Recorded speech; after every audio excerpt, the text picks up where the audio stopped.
Boom boom, boom boom, boom boom, boom boom boom boom boom boom boom boom. Ramona and her father. Chapter 1. Payday. Yeep, sang Ramona Quimby one warm September afternoon as she knelt on a chair at the kitchen table to make out day in second grade. As she looked forward to walking on her list. For Ramona, a Christmas list was a list of presents she hoped to revise, not presents she planned to give. She sang again. Thank goodness today is payday, remarked Mrs. Quimby as she opened the refrigerator to see what she could find for supper. Sang Ramona as she printed mice or guinea pig on a list with purple crayon. Next to Christmas on her birthday, her father's payday was her favorite day. His payday meant treats. Her mother's payday from her part job in a doctor's office meant they could make payments on the bedroom the Quimbys had added to their house when Ramona was in first grade. "What's all these yipping about?" asked Mrs. Quimby. "I'm making a joyful noise until the Lord, like they say in Sunday school," Ramona explained. "Only they don't tell us what the joyful noise sounds like, so I made up my own. Hooray and wow, joyful noises to Ramona had not sounded right, so she said it a yip because it sounded happy but not rodent. "Isn't that all right?" she asked as she began to add Mina Bird that talks to her list. Break and to a Rick.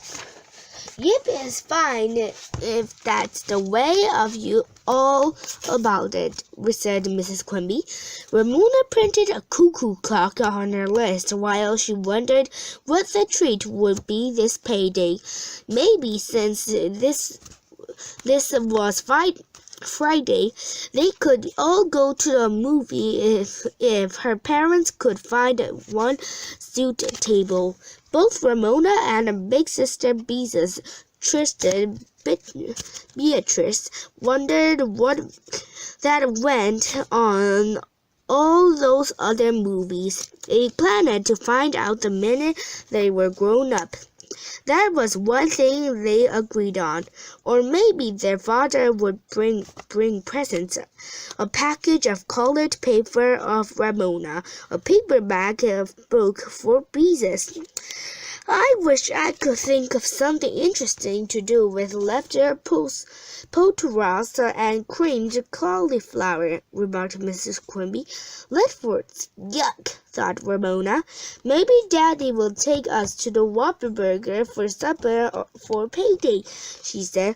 A soft, juicy hamburger spiced with relish, French fries crisped out on the outside and merely inside. A little paper cup of cool shell at the Whopper Burger restaurant were Ramona's favorite payday treat.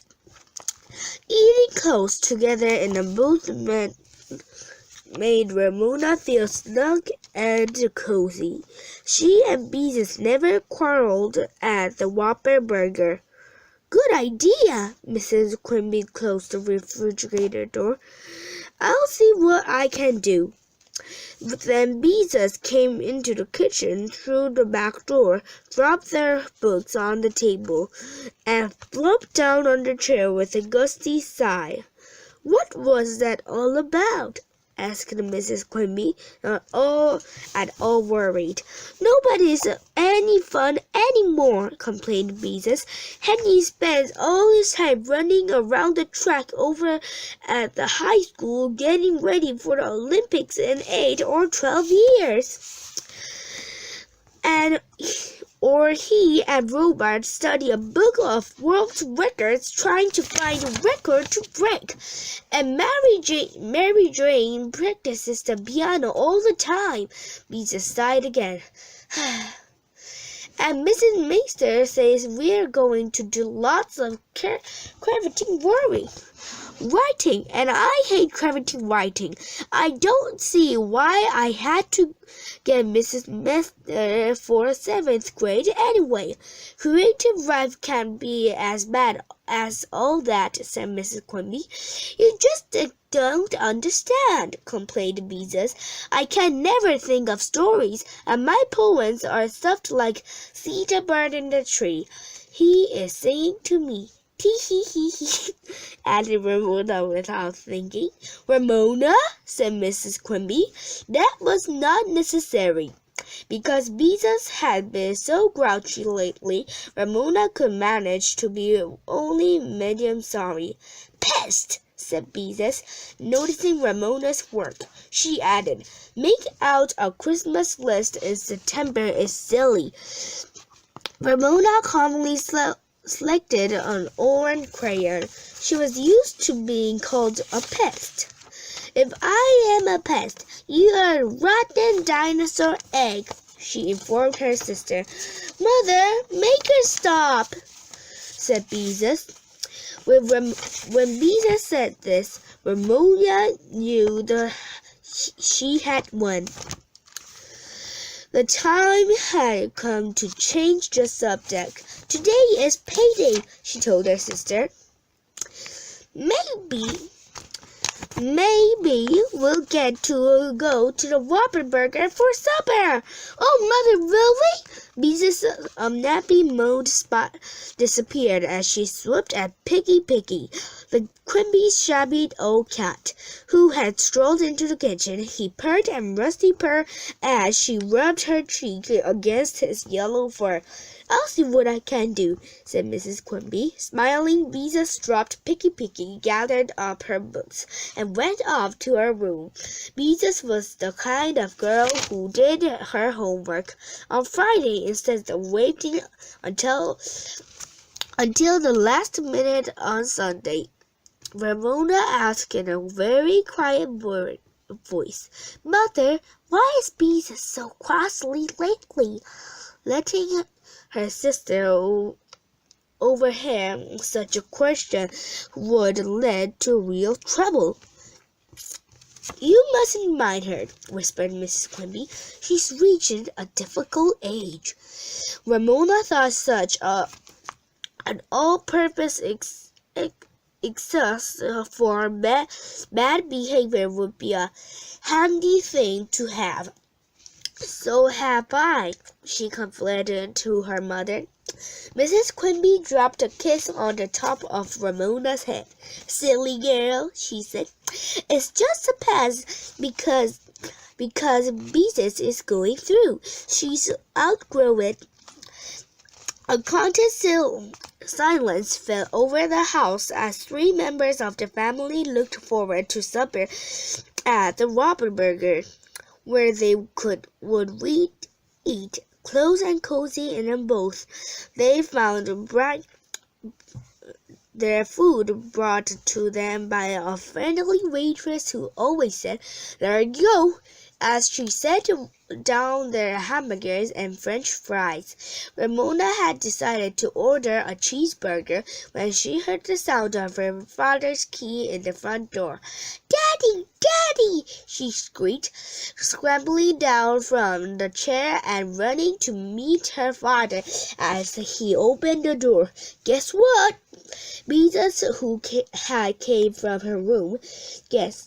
Mother said maybe we could go to the Whopper Burger for dinner. Mr. Quimby smiled and kissed his daughters before he held out a small white paper bag. Here, I bought you a little present. Somehow he didn't not look as happy as usual. Maybe he had a hard day at the office, the Van and Strong company where he worked. His daughters pounced and opened the bag together. bears!" was their joyful cry. The chewy little bears were the most popular sweat at Glenwood School this far. Last spring, prouded jack-o'-lantern from the package had been the fad. Mr. Quimby always remembered these things. "Run along and divide them between you," said Mrs. Quimby. "I want to talk to your mother." "Don't spoil your dinner," said Miss Quimby. The girls bore the bag up to Beeze's room. They dumped the gummy bears onto the bedspread. First they divided the cinnamon-flavored red bears, one for Venus, one for Ramona. Then they divided the orange bears and the green, and as they were about to dive the yellow bears, both girls were suddenly aware that her mother and father were no longer talking. Silence filled the house. The sisters looked at one another. There was something unnatural about these silence. Honestly, they waited for some sound, and then their parents began to speak in whispers. Beezus tiptoed to the door to listen. Ramona bit the head off a red gummy bear. She always ate toast last. "Maybe they're planning a big surprise," she suggested, refusing to worry. "I don't think so," whispered Beezus, "but I can't hear what they're saying." "Try listen through the fence pipes," whispered Ramona. "That won't work here. The living room is far too away." Beezus ran to catch her parents' words. "I think something's wrong." Ramona divided her gummy bears. One had to eat at home, the other to take school to share with friends if they were nice to her. "Something is wrong, something awful," whispered Beezus. "I can't tell by the way they are talking." Beezus looked so frightened that Ramona became frightened too. What could be wrong? She tried to think what she might have done to make her parents whisper this way, but she had stayed out of trouble lately.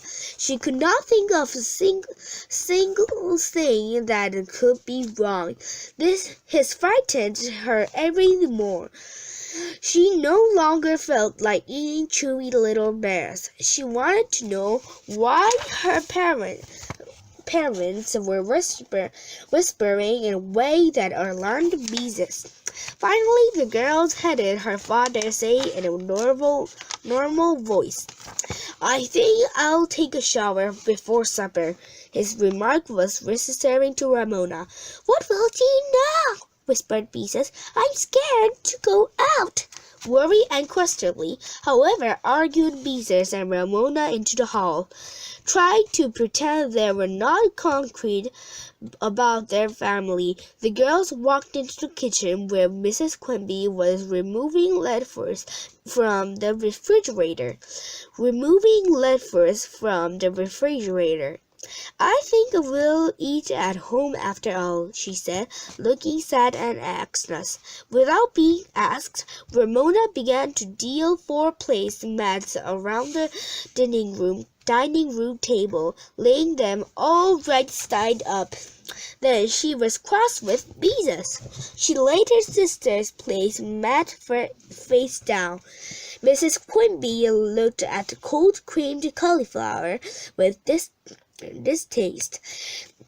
We turned into the refrigerator and reached for the can of green beans before she noticed her silent and worried daughters watching her for clues as to what might be wrong. Mrs. Quimby turned and faced Beezus and Ramona. "Girls, you might as well know. Your father has lost his job." "But he liked his job," said Ramona, regretting the loss of that hamburger and these French fries eaten in the coziness of a booth. She had known her father to change jobs because he had not liked his work, but she had never heard of him losing a job. "Was he fired?" asked Beezus, shocked at the news. Mrs. Quimby opened the green beans and dumped them into a saucepan before she explained. Losing his job was not your father's fault. He worked for a little company. A big company bought the little company and let out most of the people who worked for the little company.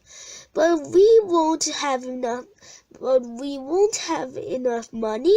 Beezus understood these things better than Ramona.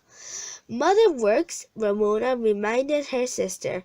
Only part-time, said Mrs. Quimby, and we have to make payments to the bank for the new room.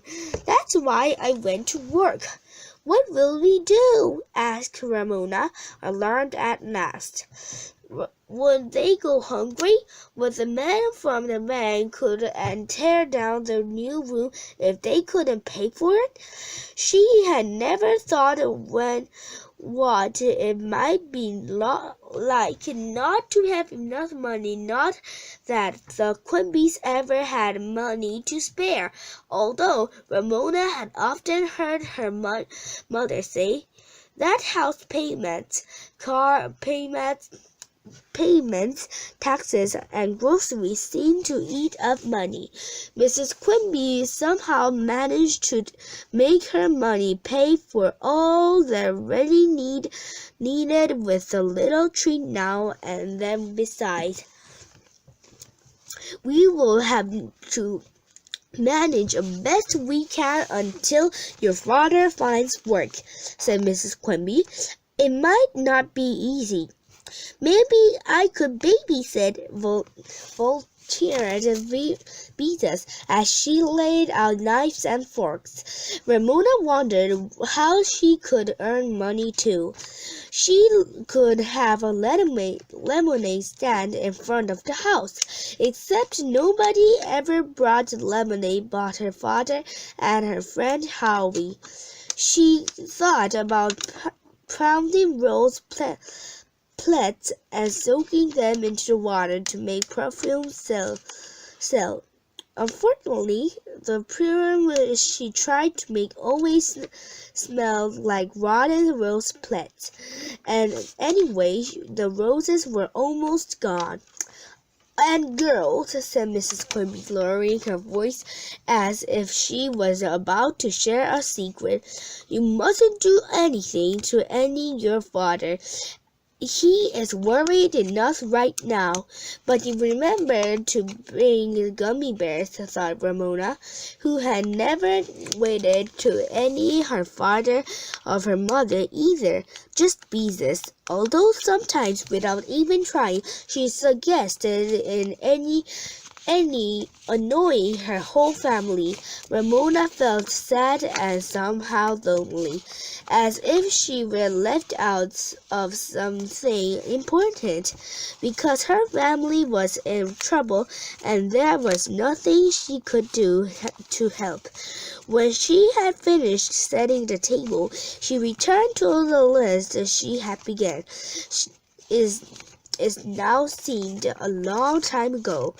But what about Christmas? She asked her mother. Right now, Christmas is the least of our worries. Mrs. Quimby looked sadder than Ramona had never seen her look. Taxes are due in November, and we have to buy groceries and make car payments and a lot of other things. Don't we have any money in the bank? Asked Beezus.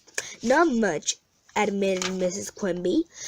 But your father was given 2 weeks to pay. Ramona looked at the list she had begun so happily and wondered how much the presents she had listed would cost. Too much, she knew. Mice were free if you know the right person, the owner of her mother mouse. So she might get some mice. Only Ramona crossed out guinea pig and the other presents she had listed. As she made blank lines through each item, she her mother said, on her sister's cross. She wanted her whole family, including Picky, to happy. Ramona studied her crayons, chose a pink-red one because it seemed the happiest color, and printed one more item on a Christmas list to make up for all she had crossed out. One happy family. Besides the words, she drew 4 smiling faces, and besides them, the face of a yellow cat, also smiling.